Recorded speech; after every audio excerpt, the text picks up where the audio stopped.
These are a few things I believe I've learnt about birds in general, but don't take my word for it. You need to find out yourself by doing research or asking the people who know about these things. I'm not a bird species expert. I have, however, come to learn that all birds have unique personalities, even within a species. If you're attracted to a bird species, research.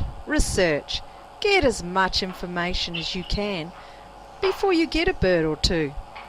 Birds are not toys, they are living beings, beautiful expressions of the universe.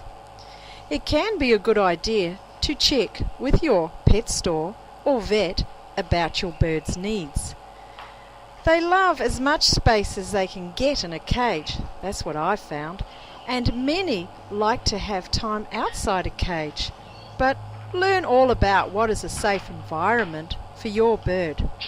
Did you know that some kitchen fumes can be toxic to birds?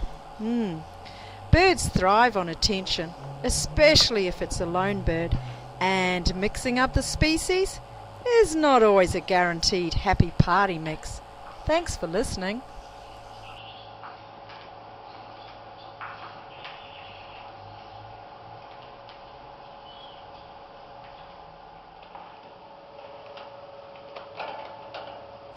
It seems to me that this little bird really wants to get out of this cage, and maybe somebody might think that this cage could be big enough for such a little bird.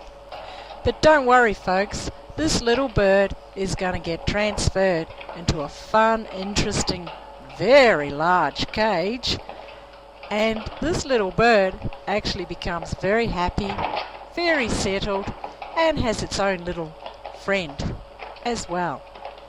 And so when you look at this little bird, you might think, oh, that's interesting. Have I got a funny bird here? But hey, wouldn't you like to have lots of space to fly around and interesting things to look at and do? Thank you for listening.